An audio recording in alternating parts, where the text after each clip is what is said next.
Good afternoon. I would like to begin by thanking the organizers of Human Rights Foundation for inviting me to give this talk in memory of Dr. K. Balagopal. I never had the fortune of meeting him or working with him, but I heard a lot about him from Krishna, Anuradha, and my other friends from Andhra and Telangana.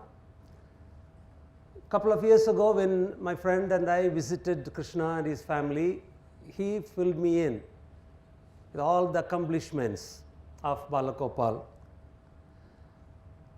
I found out recently that he did all his pre-university education in Kavali in Prakasham district.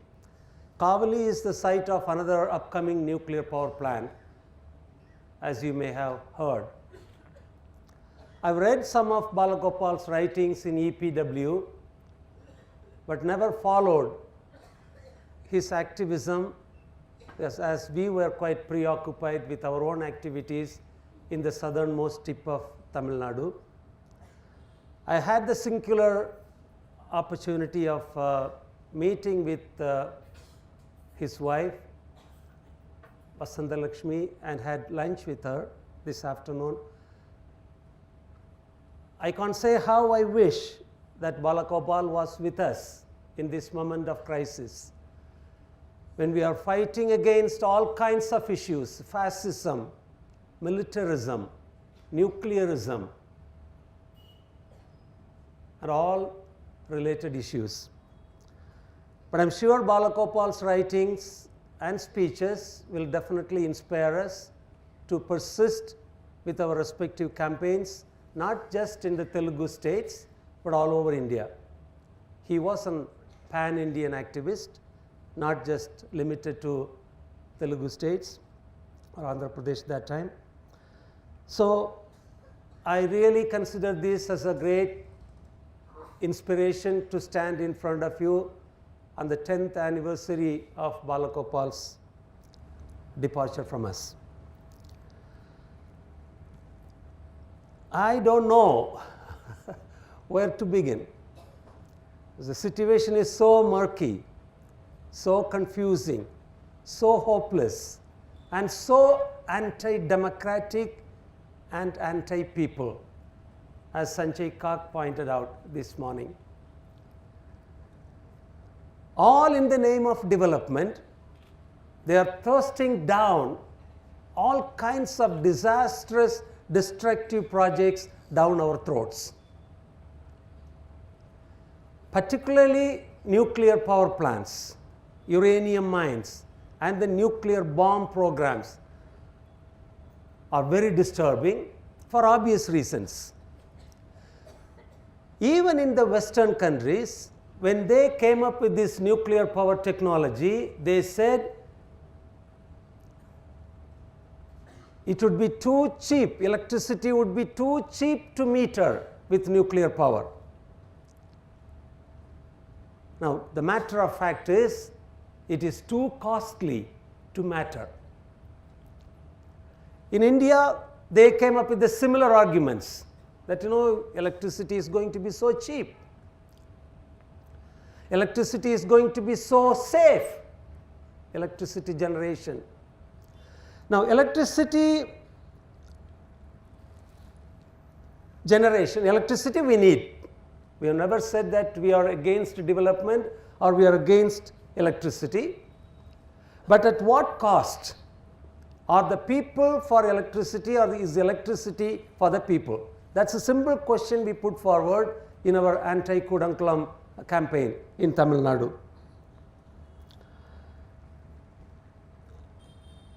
Nuclear power, to tell you the truth, is the most expensive way of generating electricity. We all know that.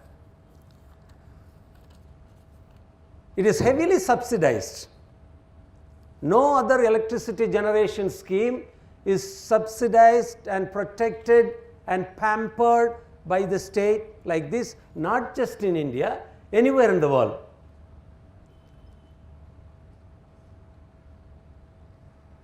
Let me give you one recent example. You may have heard about the Fukushima accidents. It happened in the month of March in 2011. Now, they have estimated that the cost of the ongoing cleanup of the Fukushima nuclear power plant would be $75 billion, not million. $75 billion to clean up the mess that the Fukushima accident has given rise to. They are in the process of dismantling, decommissioning some of the nuclear power plants. Japan, as you may know, has been heavily reliant on nuclear power. They had total 52 reactors and 40% of them have been shut down after the Fukushima accident. They are in the process of restarting some of them, but they are meeting with heavy resistance from the people of Japan. To decommission just one single nuclear power plant, it costs $560 million. You can calculate the rupee amount.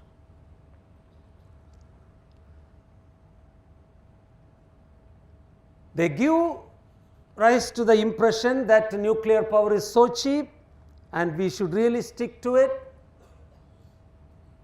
to keep up with the growing cost of generating electricity and so forth, but it is not true. Construction of a nuclear power plant takes anywhere between 10 to 25 years. And the project runs for 40 to 60 years. And after that, you cannot just put a lock on it and walk away. You have to decommission, which takes decades. You have to keep it protected for at least 100 years. And after decommissioning, you have to safeguard, safekeep the waste that is generated by these nuclear power plants for so many years, because they wouldn't lose their radioactivity for the next 48,000 years. So imagine the cost that is involved in the whole thing. Nuclear power is the safest way of generating electricity, they say, but let me tell you, the experience is totally different. It is one of the most dangerous way of producing electricity, and the whole nuclear establishment is shrouded in secrecy and mystery. Hundreds of nuclear scientists have committed suicide and the news goes unreported. There are all kinds of troubles there. They completely sweep it under the carpet. They don't reveal, they don't discuss, they don't share with the civil society, with the people of India, not only here in India, around the world. Let me give you one example. You may have heard the name Yukiya Amano. Yukiya Amano was leading the International Atomic Energy Agency based in, I think, Vienna. This Japanese man was leading the IAEA for several years, and he was the most vociferous votary advocate of nuclear power. Now, there is a irony in there. United Nations is against nuclear weapons, but it is for nuclear power. Yukiya Amano died recently. And let me read from this newspaper clipping. The IAEA said Amano died Thursday, this year July. Died last Thursday, but his family had asked the agency not to disclose his death until a family funeral had taken place Monday. It did not give a cause of death for Amano or say where he died. It did not give a cause of death for Amano or say where he died. You know why? He died of cancer. Why can't they tell the truth? The man was visiting so many nuclear facilities all over the world. Obviously, he was exposed. Obviously, he died because of that. Tell the truth. Let the people know that even a UN official cannot be safe from a nuclear power plant, from a uranium mine, or from a nuclear facility, reprocessing facility, and other assorted establishments. This is the problem. They don't tell the truth. They don't share any information with the public. When the Kudankulam nuclear power plant was announced right after the Chernobyl accident in 1988, some of us protested against that. Right after the Chernobyl accident, no responsible government or leader would ever accept a project like that. Right after the Chernobyl accident, Rajiv Gandhi was welcoming that, and he was ready to establish that there in Kerala, but people of Kerala protested so vehemently, and the project was shifted to the southern tip of Tamil Nadu. The environmental impact assessment report was not given to the public. Safety analysis report, site evaluation report, the detailed project report, nothing was shared with the public. This is a democratic country. Many of us are educated. We may not be nuclear scientists or rocket scientists, but we do know what is good for us, our families, and our progeny. We do have the intelligence. Even if the illiterate people do have some intelligence, they know what is good for them and what is not good for them.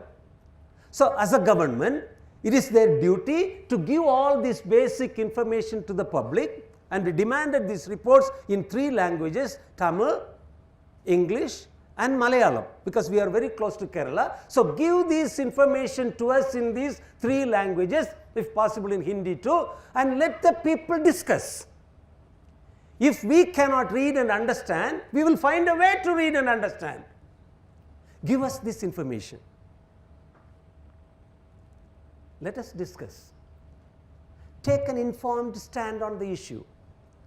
If enough number of people accept this project that it is in the best interests of our people, our local community, and the national society, by all means go ahead. Who are you and I? We cannot stand on the way. No information was given. We had to mobilize our own information by picking up all the different reports from newspaper clippings and all those things, and we had to compile. As a matter of fact, there is a case happening right now in the Delhi High Court, which I filed some 7-8 years ago. I myself am the petitioner, asking for a copy of the site evaluation report. Site evaluation report describes the pros and cons of a particular site. There is nothing to hide. It is not a national security information. There is nothing which puts the nation in jeopardy. What are the merits and demerits of this particular site? And that report hasn't been shared with the people even today. The case is still going on in the Delhi High Court. Maybe they may announce the judgment after I die. This is the situation. No information is given. People are not taken into confidence. We are expected to shut up and follow. This is fascist development. They know what is good for us, and they would ask us, we should oblige. Don't ask any questions. If you ask questions, you are standing on the way of national development. You may be called a Maoist, a Naxalite, or a Tamil tiger, or an American stooge, or foreign funded, urban Naxal, or a secessionist. That's the word they use in Tamil Nadu quite often, as they are so afraid of us that we will secede. Like what Sanjay was talking this morning, they do everything to alienate you in all possible means. Is this a democratic way of generating electricity? We have been talking about Nallamala uranium mine issue here. We went to the area yesterday. We met with a lot of people, and nobody seems to know anything about the project. There is so much reserve of uranium, they say, okay, tell the local people, the Chenchu or whoever they may be, are intelligent enough to understand the repercussions of such projects, whether they are fisher people of India or Chenchus or some indigenous community or women, children, youth, whoever they may be, they are intelligent enough. Now, don't think that you should have a PhD in political science to take an informed decision on any issue. People of India are intelligent enough to know what is good or bad for them, and they can stand up for their right. And when they do, please respect. This is a goddamn democratic country. This is not one man's private estate. Give the information to the people of Nallamala region. Let them understand. And if they say no, that means a no. That is the spirit of democracy. Suppose we find a lot of uranium, not uranium, God save Delhi. If they find a lot of platinum and gold and diamond underneath the Rashtrapati Bhavan, will they go and demolish the Rashtrapati Bhavan tomorrow? Really, seriously. There is so much gold underneath the parliament. They are not going to do that. So, you know, the Adivasis and the indigenous people of India are dispensable, right? You can do away with them. That is what is happening in Jharkhand, Chhattisgarh, here in Andhra Pradesh, Telangana. That is the wrong way of developing. And if you say that, you will become a Maoist. They say that nuclear power is the only way answer for climate change. Now, first of all, climate change is a wrong phrase. It is climate destruction. Destruction is a crime. Crime that you willingly do. It is not change. Everything has been completely changed, destroyed. So, climate destruction is a major issue. Poisoned air is a serious issue. But polluting the earth cannot be the answer. They say that nuclear power is the only answer for climate destruction, so they promote this nuclear power. Imagine the amount of cement that goes into the construction of a nuclear power plant. Imagine the amount of steel and electricity that go into the construction of a nuclear power plant. Where do they come from? From polluting source. After the plant runs for 40 to 60 years, it is going to be decommissioned. Where is the energy going to come from? Polluting sources. What are you going to do with the waste that is generated by a nuclear power plant? You are going to deal with them, handle them for several hundreds of years. Where is the energy going to come from for that? From polluting sources. So, how can the nuclear power plant be the answer for climate destruction? Another blatant lie the government and the nuclear establishments all over the world tell us. Nuclear power, nuclear generation kills the alternatives. That is another problem.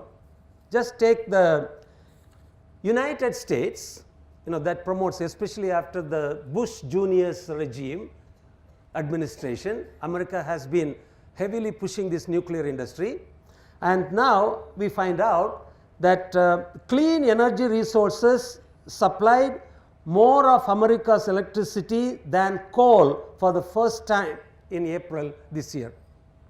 They have been dependent upon coal energy for a long time. In fact, when Donald Trump stood for election last time, he promised that he would revive the coal industry. Such a big industry that is in the United States, but now the clean energy resources have overtaken coal energy production. If that is the condition in the United States, shouldn't it be the situation all over the world so that we can reduce carbon emission? Shouldn't that be the way to go? Instead, they are pushing for coal power and other mainstream power generation in not only in this country and around the world. Now, Indian government is planning a nuclear mala. I am sure you may have heard about Sagar Mala, Bharat Mala, and so many malas. You can imagine the Indian coast. We have 7,500 kilometer long coastline in this country.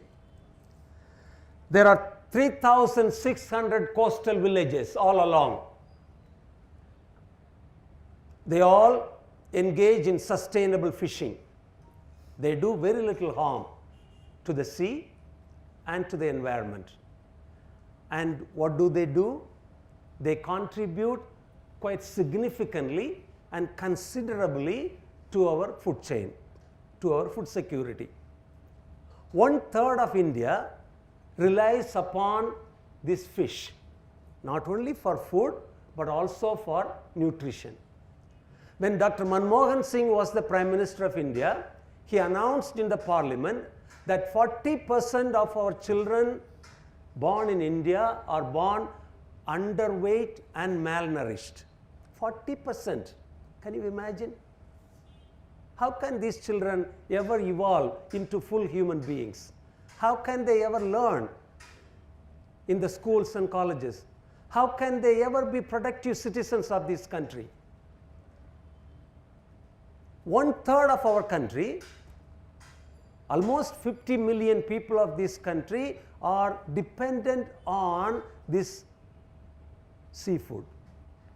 In our country, in our part of the country, you can eat without rice and wheat, but you cannot eat without fish. That is the situation. Now, 3,600 coastal villages are engaged in this fishing industry.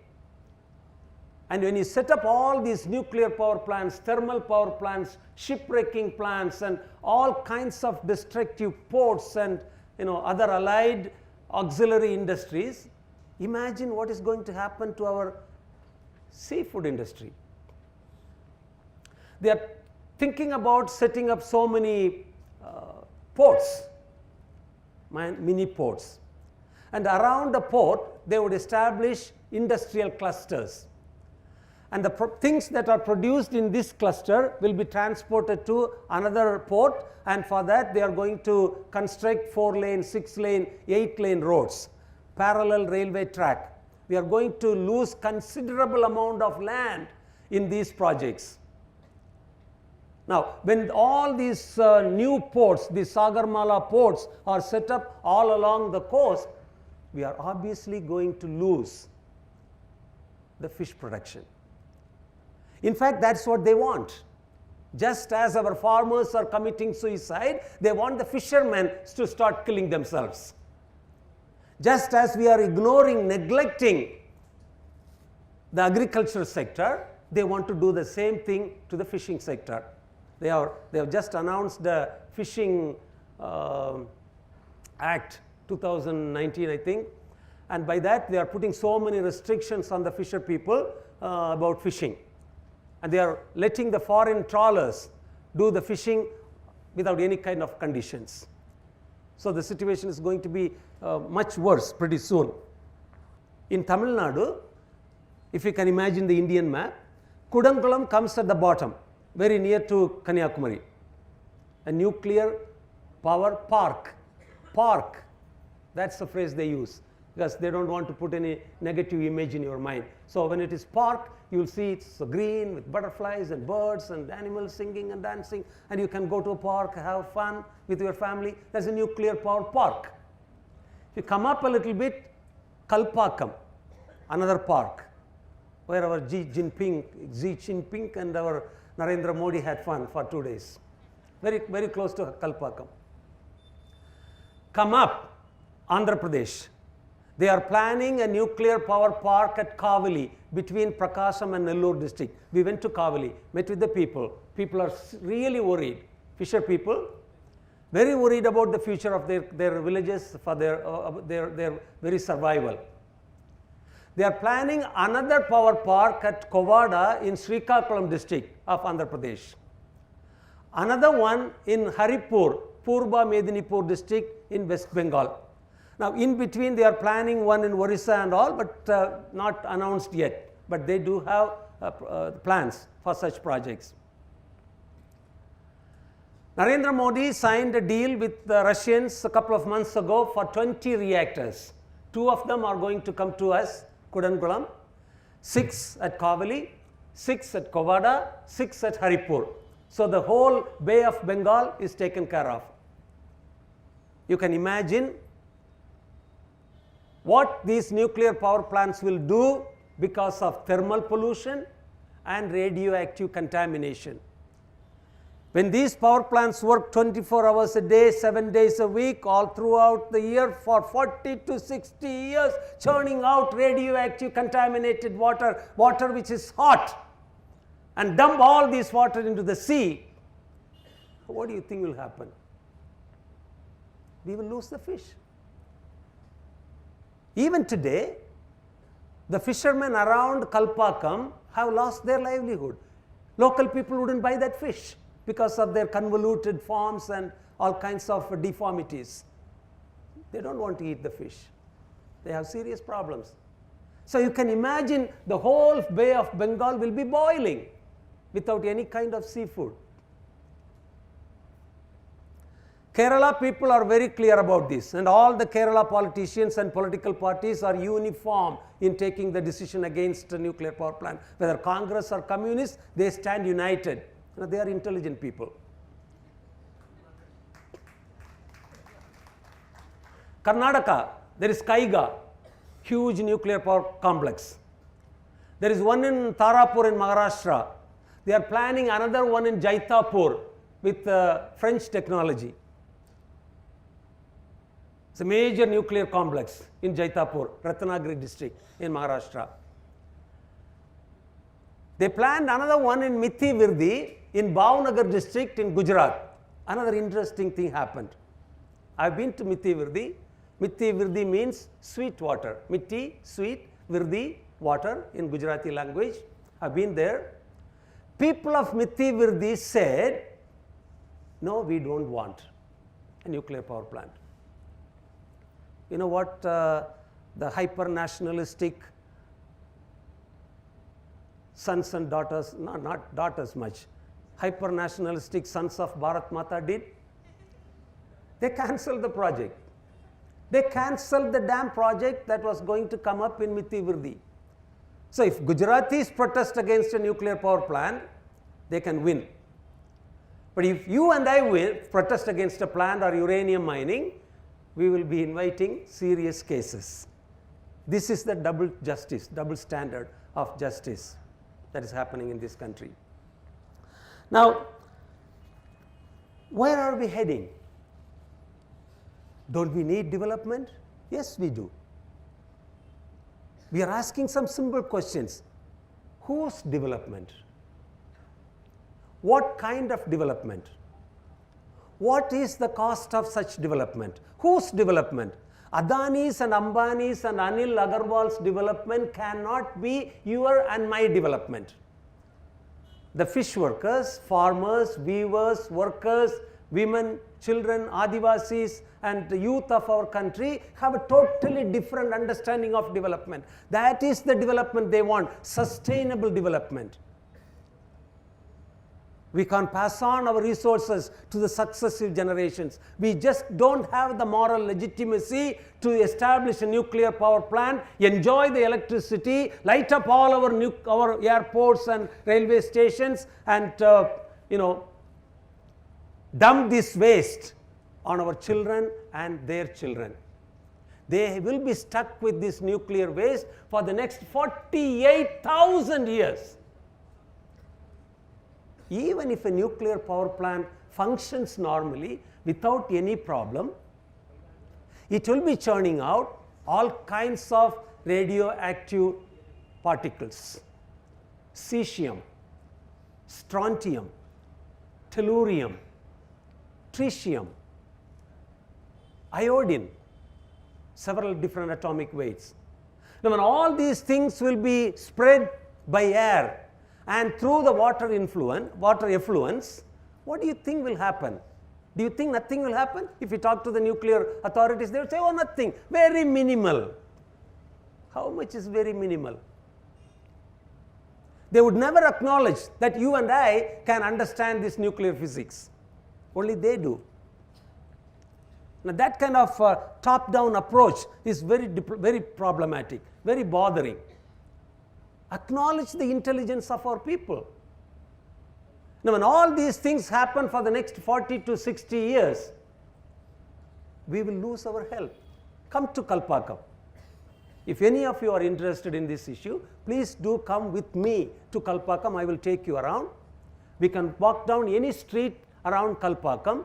Every other household will have a woman with thyroid cancer or thyroid related issues. Women particularly are affected more. Children, multiple myeloma, blood cancers, bone cancer,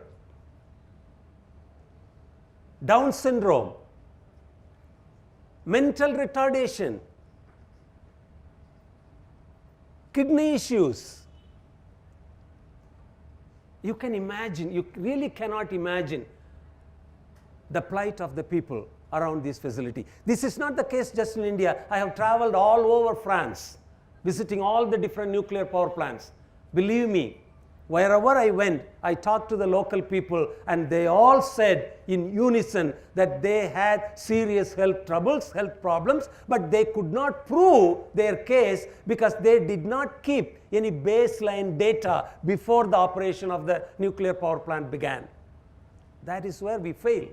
We have no scientific way of proving that, look, this was the case before the plant came up and this is the situation now, so you can compare that there is a high incidence of cancer now. We are not able to do that because we are so preoccupied and busy with all kinds of livelihood issues. It is the state that has to take care of these issues. The state should act like a father or mother, but the state is behaving like a mercenary now.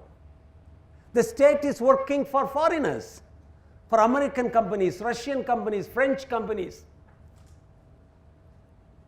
They buy uranium from all kinds of countries. Namibia. How many of us can locate Namibia on a world map? Kazakhstan. At least Namibia we could locate. Kazakhstan. They are buying uranium, uranium from all these countries. Namibia, Kazakhstan, and recently they signed a contract with Australia, but the people of Australia are opposing that project because they have to dig that damn thing out. People of Australia the government hasn't even opened one nuclear power plant. Australia is the major supplier of uranium. They have the largest reserve of uranium in their country, but they don't have one single nuclear power plant so far. So you can imagine the Australian government is working for their people and not our government. That is the situation. Now leaving that foreign uranium, they also want to dig out uranium from all over the country. There is this major operation going on in Jadugoda in Jharkhand. I've been there so many times. I've met, believe me, I am not exaggerating. I am not lying to you. I have seen with my own eyes children with all kinds of deformities, stunted children. I have seen women suffering from all kinds of issues. It was not just like a touristic visit, go and see and come out. We stayed there in a friend's place, we recorded, we talked to them. The tailing ponds, like a 2-3 football ground size tailing ponds, are leaking in all the sites, and the children are playing by the side of these tailing ponds and get exposed. Groundwater is badly contaminated. The women are using that water for cooking and bathing, for washing and everything. They don't know. Nobody has told them. Nobody has told them, look, this is the project that we have built in the midst of your community, and these are the possible repercussions. You either get out of this place or do something. No, it is their traditional land and they cannot go anywhere. Where do you expect them to go? It is their land. It is their traditional home, their history, their survival, their identity, their freedom. Their whole existence is based on that land. Where will they go? They transport this yellow cake, not yellow cake, the ore, the uranium ore from the mine to the processing unit, and believe me, the trucks were not covered. and major chunks of this ore was falling all over the road. I myself saw that. I myself stamped on the chunks. Could be damaging, could be radioactive, because there are elements. As long as they lie buried underneath the earth, they may not do any harm. But when you dig them out and put it out in the open, obviously they are going to damage, hurt you in some possible way. So reckless, so irresponsible, so careless. It was lying all over the place. On all the roads you can see a huge amount of this ore lying strewn all over. It is taken to the mill, processed, and that dirty, dangerous waste is filled on these tailing ponds, remaining there forever, contaminating the air, water, land, food, gets into the food chain. The helpless people have nowhere to go. Who will they go to? Who will they complain to? They don't even know what is going on. Standing there with Meera, Rajesh and other friends, Sundar from Chennai, yesterday in the Nalamala Hills area, I really felt sorry for those people. Development. Adani's, Ambani's, Anil Agarwal's development cannot be the development of the Chenchu people, cannot be the development of Adivasis in Jadugoda or Jharkhand. They are doing that in Tummalapalli, I heard. I wanted to visit that place for a long time, but we have been so busy with our own court cases and all that. So tomorrow, Jayashree is going to take me to Tummalapalli. Want to see this. From mining, from processing, nuclear power plant, and from nuclear power plant, dump yards. Where are we going to keep all this waste? God alone knows. And then the plutonium that comes from the nuclear power plants are going to be used for the bomb program, nuclear bombs. Nuclear power and nuclear bombs are both sides of the same coin. We oppose nuclear bomb because it is immoral, it is deadly, it is inhuman, and as the land of Buddha, Ashoka, Mahavir, Guru Nanak, Khan Abdul Ghaffar Khan, Mahatma Gandhi, Mother Teresa, and all Thiruvalluvar, and all kinds of people, I really feel ashamed that this killing capability is going to make us a superpower. Who wants to be a superpower like this? Congress party was the one that did this nuclear first test in 1974 when Mrs. Gandhi was the Prime Minister. They often say that, look, the modern nuclear power plants are all safeguarded. The International Atomic Energy Agency and other UN agencies keep stock. They keep record of all the plutoniums that the nuclear power plants produce, so you cannot really cheat them. And just as they inspected Saddam Hussein's Iraq for weapons of mass destruction, the inspection team can walk into your country and take stock, all that nonsense. Now, where did the plutonium come from for the 1974 test, you think? From a safeguarded plant. Our scientists lied. They lied between the teeth. They used plutonium from a safeguarded plant for the bomb, 74. 98, BJP government, Vajpayee government did the second test. There is hardly any difference between these two parties, of course, but these guys are even more dangerous than the other. You know why? Because from 1967 election manifesto onwards, BJP, that time it was Bharatiya Janasangh, BJS, Bharatiya Janasangh and Hindu Mahasabha mentioned in their election manifesto that nuclear bombs, atom bombs, they used that, the phrase they used was atom bomb. We must produce atom bombs. Both the Mahasabha, Hindu Mahasabha, Akhil Bharat Hindu Mahasabha, and the Bharatiya Janasangh talked about Hindu nationalism, minorities giving up separate national consciousness, separatist demands, uniform civil code, Ram Janmabhoomi, Krishna Janmasthan, Vishwanath Temple in Varanasi. All these issues were mentioned in the manifestos of these two parties in 1967. Mahasabha was very proud of championing the necessity of militarization. Militarize the Hindudom, Hinduize the military was the slogan of Savarkar. They were happy about championing militarization. Believe me, compulsory military training, military service is coming our way pretty soon. They were happy that their president, P.S. Munje, established a military academy in the country for the first time. They pleaded increase in defense budget, defense preparation on gigantic scales. We have to produce, increase the military strength, keep ready, be ready for warfare anytime, and demand manufacturing nuclear weapons. We must have atom bombs so that we can be a powerful actor in the international arena. We will be a superpower. So this kind of nuclear paranoia has been going on for some time. Right after the Pokhran 2 test in 1998, Prime Minister Vajpayee wrote a letter to the US President Bill Clinton. You know what he said? He said China was the reason for India's coming out of the nuclear closet. He never mentioned Pakistan.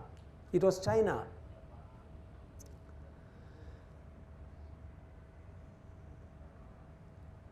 The BJP government developed a nuclear doctrine, and I quote, "The nuclear doctrine, the fundamental purpose of Indian nuclear weapons is to deter the use and threat of use of nuclear weapons by any state or entity against India and its forces. We will not be the first to initiate a nuclear strike, but will respond with massive retaliation should difference fail. India will not resort to the use or threat of use of nuclear weapons against states which do not possess nuclear weapons or are not aligned with nuclear weapons powers." The no first use, NFU.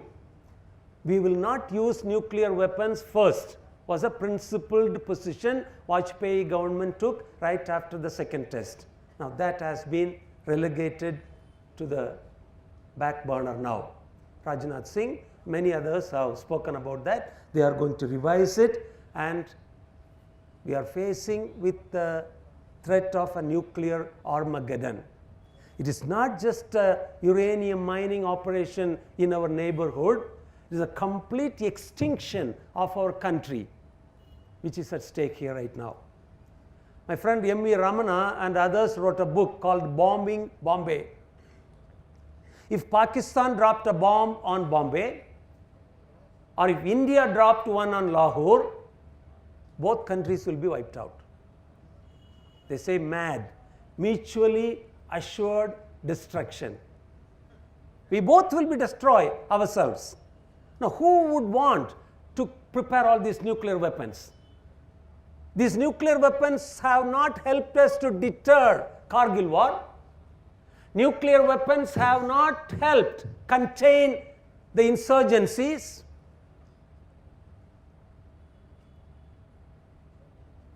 Nuclear weapons have not helped us stop infiltrators infiltrating into India. Then why the hell do we keep all these bombs? Why?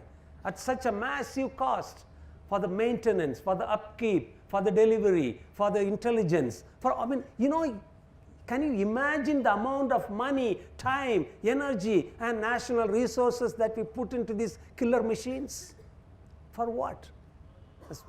Zavada Wilson was talking about this morning. We haven't managed to provide a decent, dignified life to our people. 1/3 of our country still goes hungry.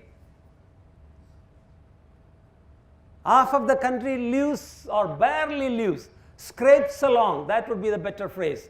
Half of the country scrapes along with less than 20 rupees a day. We haven't managed to provide safe drinking water to all the people. We saw some of the people in Nallamala in some of the villages yesterday. It would take several decades for them to get safe drinking water. Actually, they are a lot more developed than some of the villages I have been to in the northern part of the country. It takes centuries for them to catch up with us, with those of us who are in the southern states. Now, how can you justify all these things? Energy production, security of the country. What is security after all? We are not safe from hunger. We are not safe from diseases. We are suffering from all kinds of problems. You cannot safely walk on the pathway, sidewalk of any city in this country. An older person or a school child cannot walk safely in any of our cities or even small towns in this country. We are talking about national security, financial security, and all that nonsense.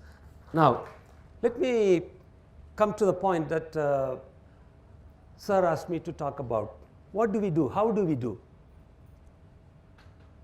When we started organizing against the Kudankulam nuclear power plant, it was definitely not in my backyard principle. We took a very principled position that India, as a highly and densely populated country, cannot afford to have this technology. Why? Because we are highly populated and very densely populated. Can you imagine a Fukushima happening in India?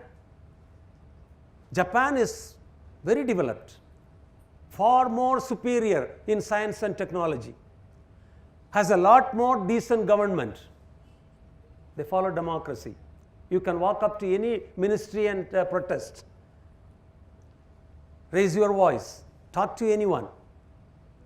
If a country like that, Japan, is reeling under the pressure of this Fukushima accident, can you imagine what will happen to us? I really shudder at that thought. God save us, our nature save us. So it was definitely not in my backyard kind of thinking that we had. We took a principled stand that India doesn't need this technology, but we couldn't go and to fight against this demon in Tumalapalli, Nalgonda and all, Jadugoda all over. We concentrated on the Kudankulam issue. First of all, we educated the public. We were a small group of people, some 10 people including some 5 women. We would go to a small town in our district or the neighboring districts and beat the drum, attract some attention from the local people. A small crowd would gather, and then we would sing 1 or 2 songs and talk to them about nuclear power, about uranium mining, about nuclear bomb combined as a whole, nuclear power as a whole, nuclear energy as a whole, and tell them what would happen when the Kudankulam nuclear power plant goes into operation in full swing. Matter of couple of hours, very cost effective operation, nothing sensational, nothing fantastic. We would spend hardly 100 or 200 rupees, and that was it. We didn't do anything substantial, anything significant, but we kept the issue alive. We educated the public. Meera gave me a book, look, Radiation Facts. This is the thing that we did. We published small handbills,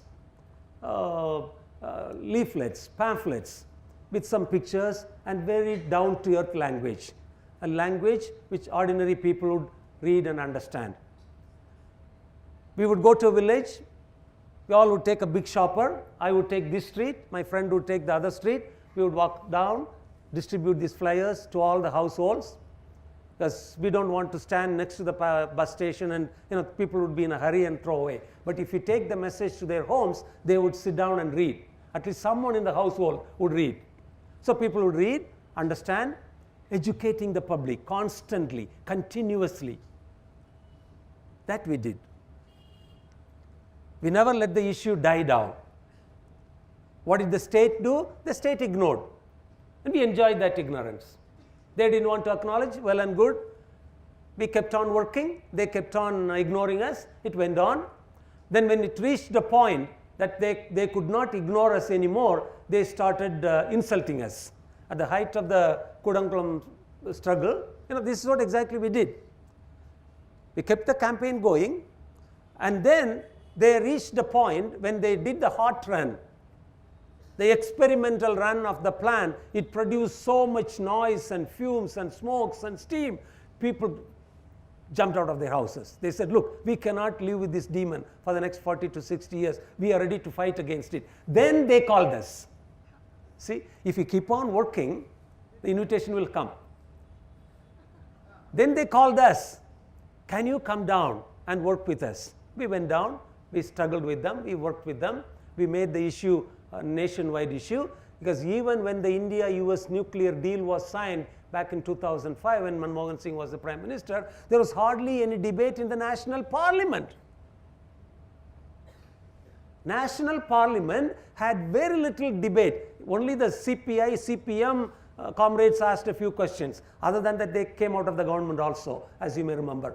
Otherwise, there was hardly any debate. There was hardly any debate in the national media, but the fishermen, the farmers, the Dalits and women of our area made that possible. All over India, people started talking about the nuclear issue. So we kept the issue alive and kept the campaign going. That was the only significant contribution we did. We were not superheroes, we were not cinema actors or sports heroes or rich political gurus like our Sadhguru. Very rich, very rich. They can link rivers, they can do magics, all kinds of things. You know, so we were not anything like that. We did. Then we kept talking to the political leaders, educating the political leaders. Political leaders don't know anything. Really, seriously, I have talked to some of the MPs and MLAs in our part. You will be amazed. We talked to the people, we talked to the leaders. I myself went to the National Parliament a couple of, during UPA 2 regime. I printed 2-page handout in Tamil and took it to Delhi and met with all our MPs. We have 39 and one in Pondicherry, 40 MPs, met with them personally, all by myself. We were not, we didn't even have a campaign that time. Handed it over, talked to them. You know, this kind of low-key, low-cost campaigns, educating the leaders. And as a result of that, at the height of the Kudankulam struggle, except 6 political parties, all the other political parties and movements threw their weight with us. They all came and supported us, except 6. And you can imagine who the 6 would be. Congress, BJP, DMK, ADMK, unfortunately CPI and CPM. But now, after this persistent campaign and conversation, we had a meeting with Sitaram Yechuri recently in Delhi. Now they are changing their position a little bit. We are against nuclear power parks, but still they would support nuclear power plants. You know this preoccupation with science and technology and all of that. So CPI and CPM are still dragging their feet. I don't know why. We are not against science and technology. We don't want to take the whole country to medieval India, medieval age. No, that's not what we say. We want science. But what kind of science? People's science. If the science helps the people lead a better, dignified life, we are all for that people's science by any means, but not for the state science. Unfortunately, our left parties do not understand. Except these 6 parties, all the other parties came. You know, we have a problem with the politicians. If they see more than 100 people, they have to come and talk. So we have 30,000 people here. You know, who wouldn't want? Who wouldn't want to come and lecture them? They all came down. So this kind of political campaign. Jayalalitha was in favor of the struggle. I met with her. We met with her as a group. And I was the one who talked to her for 40 minutes in chaste English. I was very nervous. I've never met any of these fellows, you know, in my entire life. And I always never wanted to meet them. But unfortunately, I was pushed in that position. So I was sitting right in front of Jayalalitha, shaking and shivering. And but she dealt with me very nicely. She talked to me for 40 minutes about nuclear power, energy issues, energy production, Tamil Nadu politics and all of that. I mean, revolving around the energy issue. Jayalalitha was very much in favor of us. I can tell because a few years ago, even when the Kudankulam campaign was not taking place, she objected to the docking of the American nuclear powered ship USS Nimitz in the Chennai harbor. She said, this is a danger that we are putting the Chennai people to. So she objected to the docking of the American nuclear powered ship. So I knew that she had some information about nuclear power and the harms of it. So she was supportive. But unfortunately, I also hear that your state assembly here in Telangana has passed a resolution. But unfortunately, state political leaders cannot stick to their stand for long, because it is decided in Delhi. The Delhi elites control the whole damn thing. KTR made a statement, and I was very keen to meet with him, sought appointment. He refused to meet with us. Your governor, Dr. Thamizhai Soundararajan, is another peculiar case. At the height of the struggle, I called her from my phone. I got the number from somebody, I called her. And I explained to her, I introduced myself and talked to her, Akka, please, you have to take a position in this matter, in this issue. And she said, in English, she said, and she's from my district, by the way, a nice woman. As a medical doctor, this is what she said. I still remember the phrase. It is drilled into my brain. As a medical doctor, I cannot support a nuclear power plant. Really, seriously, go ask her. I sought an appointment to meet with her also, but she wouldn't meet with me. I was happy. I was really exuberant. I said, good. Why don't you make this statement? Because that would be a huge moral victory for us. The BJP chief of Tamil Nadu taking a stand against nuclear power. I really asked her, please issue a statement. She wouldn't. She said, I cannot speak against the party's policy. See this dualistic existence, these poor people. One life for their conscience, another life for the party. Go meet with her. Tell her.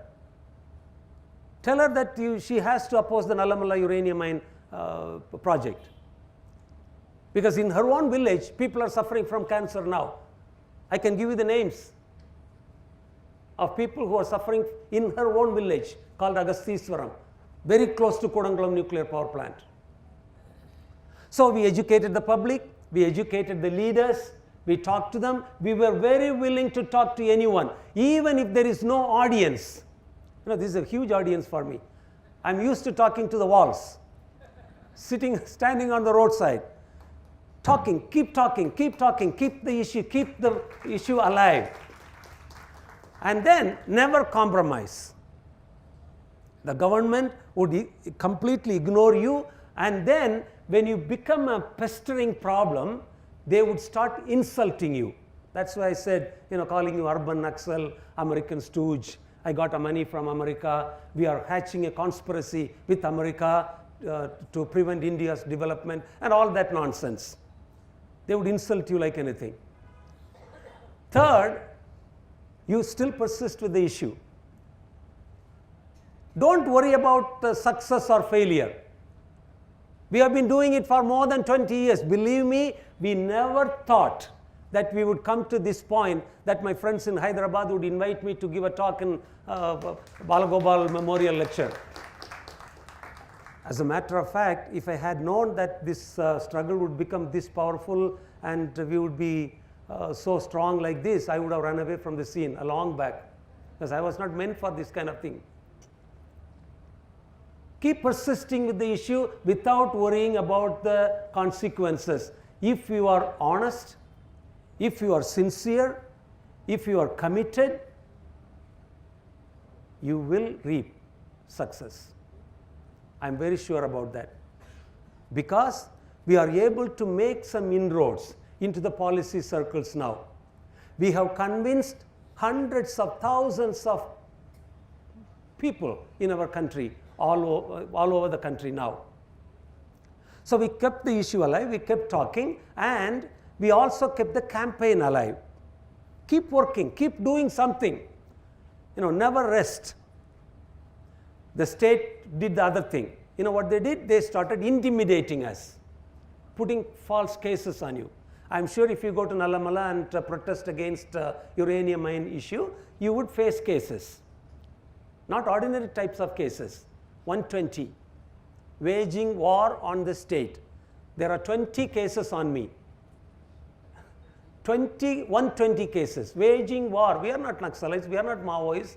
I haven't even touched a rifle in my entire life. Waging war on the state.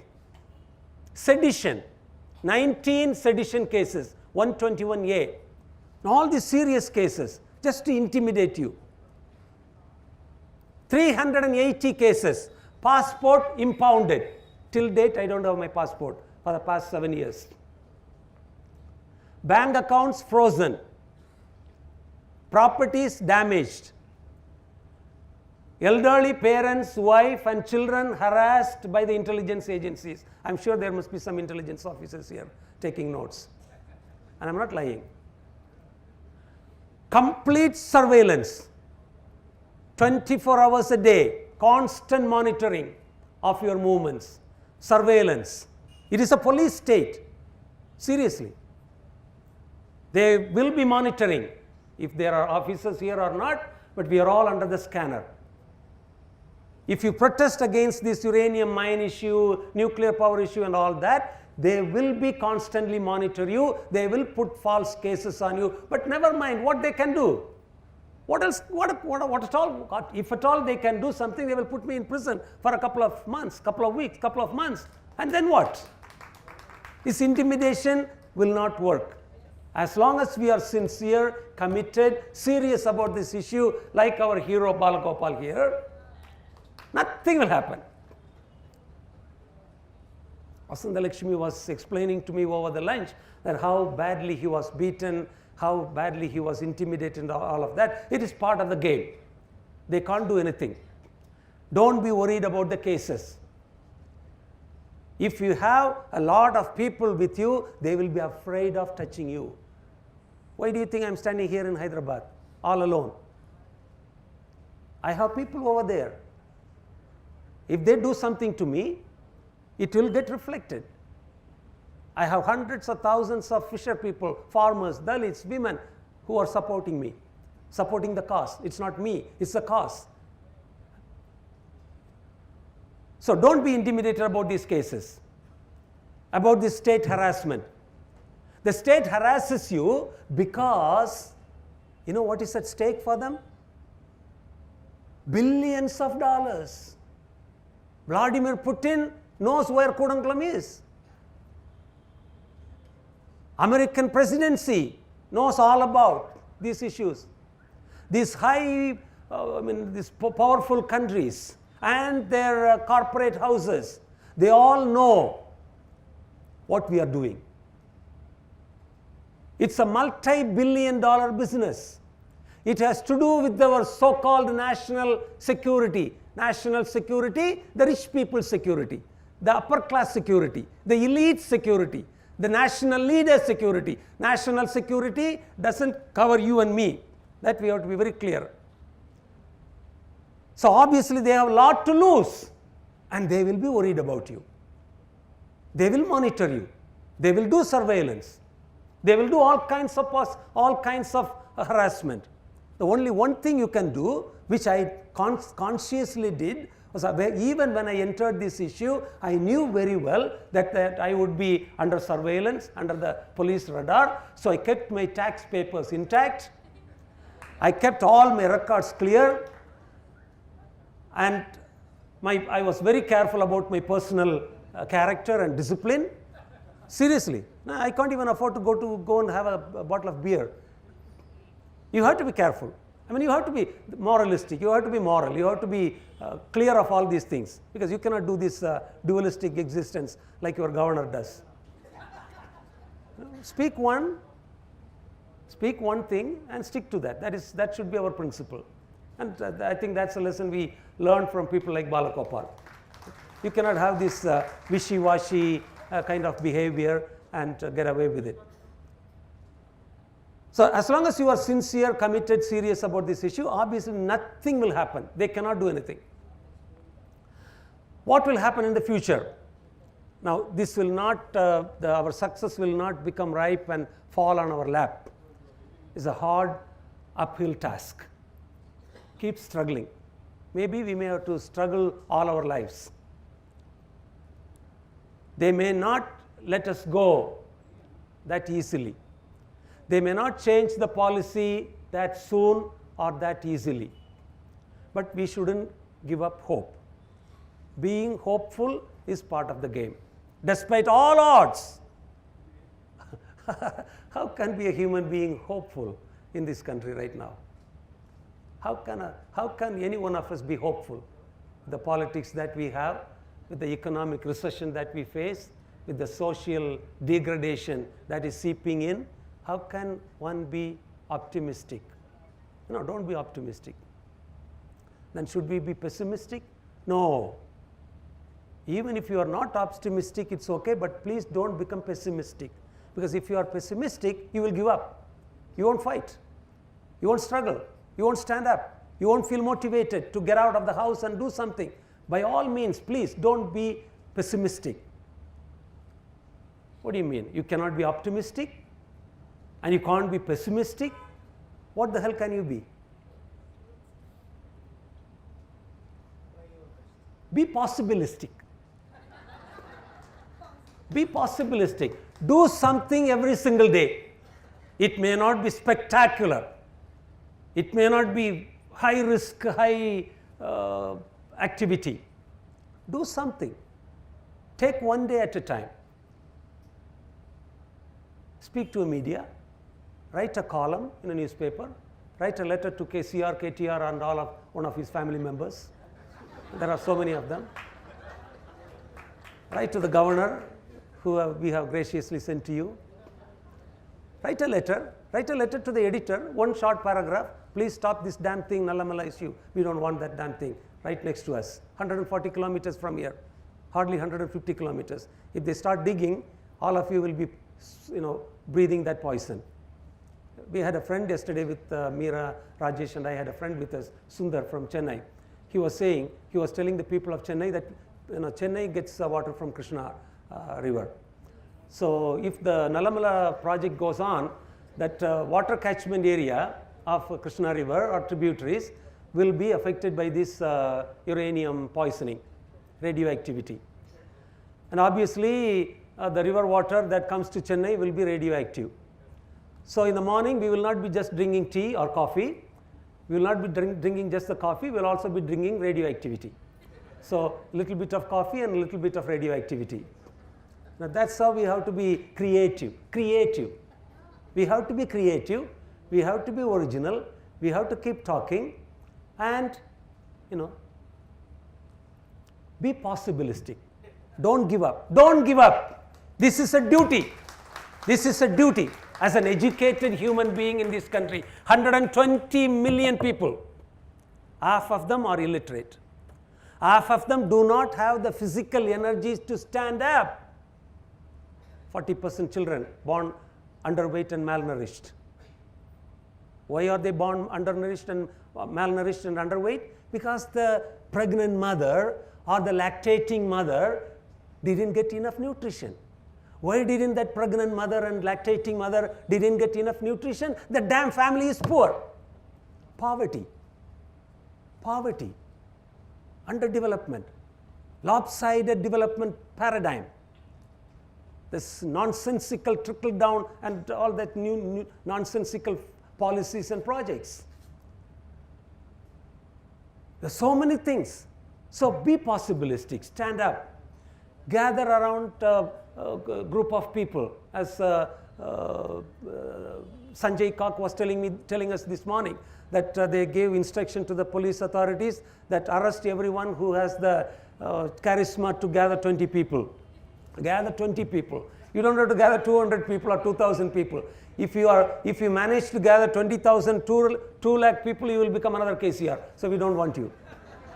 Only 20 to 200. 20 to 200. Shouldn't go more than 200, less than 20. Gather people, educate, talk to them. Talk to them. Nothing spectacular may happen if I talk to my family members, if I talk to my colleagues in the workplace or in my church, in my temple, in my mosque. What do you think will happen? Nothing spectacular may happen immediately. But never mind, as our Bhagavad Gita says, do your duty. Don't worry about, don't worry, I am a Periyarist. Don't worry about the fruits. I'm trying to come to terms with this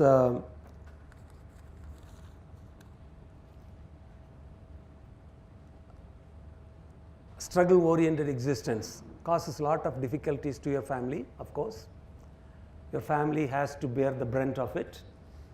And when you pay, the family also will have to pay something. There is a cost for all of these things. But some of us, as Margaret Mead said, never underestimate the strength of a small group. A small group of people can do miracles.